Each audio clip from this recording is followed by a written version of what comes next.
Hello everybody, I'm Martin. Welcome to another episode of Minecraft Enigmatica 2 Expert. Today, it's go time. We're going to try to make the creative tank or die trying. Well, I mean, not actually die. If I die, it'll be really weird because I don't think I have to actually kill anything in this, including myself, eh? But the first thing we're going to need here is an ultimate crafting table outside my base because I don't currently have one that's not being used for automation. And we're going to build this manually because we need to put a whole bunch of pieces together into it very slowly and methodically. So let's hope my AE2 system doesn't eat it this time. While we're waiting for that to cook, we might as well look at the recipe because there's a device we need to go make. Because you'll notice that one of the big things sitting in here as a major requirement are demonically gargantuan drums, which we can make, but we have no way to automate currently because these require blocks of demon metal, which require throwing gold into lava, which is pretty easy to do. We just don't have anything set up to do it. And thankfully, we've already made a device almost exactly like what we need to do this before. Because it's still functionally the same device we have right back here where we are throwing flukes into the water to make flukes crystals and then pulling them back out with the item collector. So same general process, just with lava. So let me get something like that set up. Alright, so I set it up here in my secondary lab because this is the only place I have space for and channels. I'm running out in my main one real fast. But it requires a 3x3 area because it requires putting the nether bricks around it.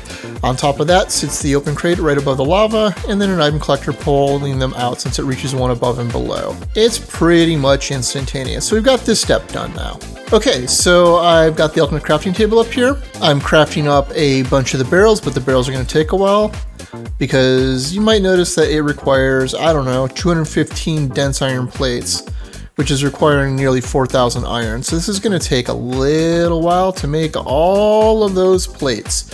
But that's fine, we've got time because let's go discuss the other ingredients. Because this is why we are getting stuff ready, because we have to go put a whole bunch of buckets of different things in here, as well as a bunch of resonant cell frames and a whole bunch of other miscellaneous things. So I should probably kick off 4 anglesite and 16 ultimate ingots first though. Alright, so we've got the ingots, the anglesite, and the drums all done for now. Now, I also got a couple other things made. One, we got the cores made. I also got the black hole tanks made, which we've made previously, which aren't that hard to make. And I made the resonant cell frames because we automated that a while back. I'm hoping I'm putting these in the right spot, but I think these are right. If not, I can move them in a sec. So that leaves us with one easy-ish task and then all of the different fluids. And the task we haven't done yet is the ultimate catalyst, which is actually not that hard to make. It's just more black iron ingots and ultimate components, which are the same way the other components are made, but with ultimate ingots. So it's just another 8 ultimate ingots. Alright, so these catalysts are taking a while to make because I miscounted. It's another 32 ultimate ingots because it's 4 of these per and 2 ingots per of those, so 8 ingots per each of these. So that's going to take a little bit. While I was doing that, I was looking at the recipe again, and I figured we should look into these tanks on the sides because each of these is a different fluid and it requires a full tank of each. This is tree oil. I was already gathering that because thankfully I noticed this one months ago. In the sawmill I have down in the basement, I have it dumping tree oil out into a barrel. It only had about 56k, but that's enough to fill up this tank. This is primal mana, which, well, we have the means to auto-produce that, so filling that up was easy. This is UU matter, which that's more than I would want to throw in there, but we still have a barrel that's sitting directly behind us and up above us a little bit. And this one we've been ambushed because this requires ethanol, and very specifically Forestry's ethanol. So let's start by putting these tanks in here, and we'll talk about how I'm going to handle the ethanol. Because Forestry's ethanol can only be made in the still or the fractioning still, and it turns biomass into ethanol. And to make biomass, we can either use the cyclic melter or the forestry fermenter. And this requires fertilizer, a plant input, as well as juice or honey or some other liquid like water. This is complicated. I'm just going to try to use the melter instead, and the melter is easy to make. I have the basic setup down here just to give this a try because I didn't really want to toss it inside one of my copy machines, so I don't plan on automating it. I just need enough to do this. The melter you want to surround in lava. It's the thing down there on the floor. As you see, it says heat level 10. The more sides it has touching lava, the hotter this is and the faster it produces biomass. It's empty and I need to go probably put it in a drawer or a chest to constantly feed it carrots or something. But this at least works. This feeds into the still, however, and the still is very, very slow. slow. So it's slowly chewing up. You can see this moving like this. And 1 sec carats got me 1800 very, very slowly. I think I'm just going to replace it with the fractioning cell, which is at least can be made very, very quickly. So it will be dependent on the speed of the melter, but this will at least process it faster. And I'm pretty sure I already have one made somewhere. So while I was waiting for some of the components to come out, I decided to start testing some of the things inside the crafting table to see if they're replicatable. Turns out you can replicate black hole tanks. So that's probably something to note. Woo! Although maybe not, because these take 92 buckets worth of UU to make. That's 92,000. By comparison, the Chaos Shard takes 6, and that was the most expensive thing I had to date. So I scanned it in, but I have regrets because now I got to make another one. Alright, so now we've got the catalyst in, and I'm waiting on the ethanol. So I think we can start on the various buckets we need on the sides. Now, a lot of these are relatively mundane. Things like the Molten Demon Metal bucket or the Empowered Oil is all stuff we already have or is an ingot we can melt down pretty easily. So I'm going to go grab all of the easy ones and see what we still need to do after that. Well, when I was running around gathering up all the buckets, I realized something. I misplaced my time in the bottle somewhere. I had to make a new one, and I've got a whole hour on it now. I lost one that had weeks of time in it somewhere. I have no idea where. I'm surprised it actually lasted this long. Thankfully, I'm not really using them that much. It's only for like weird one-off manual stuff. Anyhow, let's go take a look at the progress we've made. Because in here you can see we have all but 2 of the buckets made now. A couple of these were one-off things that I did real quickly, like the fruit juice. You can see I propped up a squeezer back here and just tossed a couple apples in it to get that one done. But most of them were stuff I had lying around or just had to put through the smeltery or through the melter liquid transposer combo. It was mostly pretty easy. There are 2 we probably should talk about real fast though. One's the refined fuel bucket because we haven't made that. And it turns out that refined fuel is made from naphtha, which is made from crude oil, which if you've been around for a while, you remember that I'm pumping crude oil into this refining tower to make lubricant for my advanced rocketry stuff. So I just had to grab some of the crude oil, like a couple buckets worth, and go toss it in the fractioning still as making ethanol with. Easy peasy. The other one we should discuss is over here. It's the Pahoehoe lava bucket.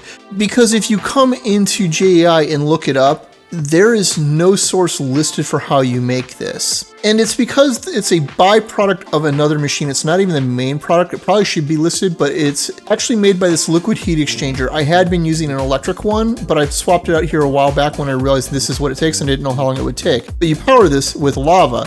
And as it consumes the lava, it fills up with the Pahoehoe lava. Pahoehoe? I don't even know how you pronounce this one, actually. This is a new one to me. Anyhow, it fills up with this. So once I figured out where it came from, it was actually pretty easy. And I realized there's actually a third one we should talk about because I haven't actually made it because I haven't personally had a use for it, and that's the Witchwater bucket. This is a pretty standard skyblock thing you make, and the standard transform is just to fill up a barrel from Ex Nihilo and put it on top of mycelium or next to mycelium, and it will slowly convert into Witchwater. It takes a couple minutes, or you use a bottle time to speed it up. You can also just toss in ancient spores, but I haven't gotten any of these from sieving because you just sieve dirt for it, and if I had any, I long since lost them. But this leaves us with 2 remaining buckets. The goat milk from Animania and the tritium from Nuclearcraft. So let's start with the one that's actually going to be the more complicated one, the goat milk, because I gotta go get some goats. And then we've got to breed them because only when they have young baby goats is when they produce milk. Same as when we set up the Animania cow farm that is so utterly terrible. Alright, so finding these goats took way too long, which is what I was kind of worried about. Even though I felt like I saw goats all over when I was initially exploring the world, this felt like finding vanilla cows all over again. It took forever. But I've got them set up here with some troughs with some water and a hopper feeding in more wheat to try to keep them happy so that they'll breed. But the problem is now I have to watch them because once they do have kids, that's the only time I can get milk from them. Although maybe I can set up a rancher out here. That might actually solve that problem. Okay, so I added the rancher. I fed them and tamed them, and they claim not to be breedable now, so they might be about to have babies. And the rancher seems to at least be working to pull wool off them, which I don't think it's supposed to be doing for either of these types, but whatever. But I don't know if it's actually going to be able to get the milk, so we'll have to stick around and see. Oh, yep, there we go. It's pregnant, so we just have to wait a while for this to tick down, and then we'll find out if it works or not. So I figured while we're waiting on the milk, we should talk about the last ingredient that we need. And that's Nuclearcraft Tritium. And there's a couple ways you can make it. It would be really nice if we could just dictionary convert the mechanism version of it. But alas, it is not that easy this time. So while we have a bunch of options to do this with, we could just create it raw. Honestly, the easiest way is probably to use a neutron irradiator to turn molten boron tin directly into it and then ditch the helium. Because we have plenty of neutron fluid, and the boron 10 comes from just centrifuging molten boron, and then we can just junk the boron 11 if we want. So really we just need 2 machines and some liquids we already have. It's not that complicated. Alright, so while setting up tritium production, the babies were born and the rancher did do its job and the milk ended up inside of it. So I grabbed the buckets and just tossed them in my storage for now. But you can see here it's still adding here and we're getting some more wool, which I don't really need, but we'll just let this run for now. Back down here, you can see I've got the production set up exactly as I said. We have boron ingots going into the melter, the liquid boron going into the centrifuge, the boron 11 going into the trash can, the boron 10 going into the neutron radiator where I've got a bucket of neutronium fluid in there, and that produced a bunch of tritium and helium. The helium is also getting tossed in the trash can. Since we don't need a ton, we're just leaving it as is. But the important part is everything is now on the table and we have now made the creative fluid tank. Now, to be super clear, I actually need 4 of these because you need this to make the creative gas tank as well, and you need 1 of each of those to make the creative drawer. But I was waiting to finish one to make the others because now we can use this to make the other liquid tanks, and we have now infinite liquids of whatever type we want. Alright, to give you an example of what we would use this for, we can use it to refill our UU matter. I grabbed a bucket out of the drum and put it in the creative tank, so now it effectively has unlimited UU matter. We want to set this to only take out of it, set this to only put it in, and link them. And now you can see the reinforced large drum instantly maxed out. So what this means is it's actually time to create a whole bunch of demonically large drums and use this to replace my singularity farm. Now I still need the one with all of the growth accelerators because I'm going to have to use that to make nether crystals and redstone and flukes crystals and certus and all the other things that aren't liquid forms. But this will at least make it so we can do all of the metals and get all of the singularities. And I'm going to do that off camera because frankly, y'all don't need to see that. It won't take that long and it's not really that interesting because it's just dumping this straight into like either a Tinker's Smart IO input right over there or into an ingot former or something. I'll figure it out and then I'll show what I did later. But yeah, so we are super officially into the end game though, folks. This is actually the actual beginning of the end because now we have trivialized everything we need to do in the game just about. So we're really close. It's still a ways off. We've got to do a lot of cleaning up. We've got to make the other creative items because this didn't actually finish the creative tank because that's technically not the first step in the bragging rights section. But it is the easiest one. It really should have been the first step because it doesn't require a lot of other components to make. But here we are. So if you found this episode interesting and entertaining, please consider leaving a like or subscribing if you're new. As always, I'm Arb. Thank you for watching and have a nice day.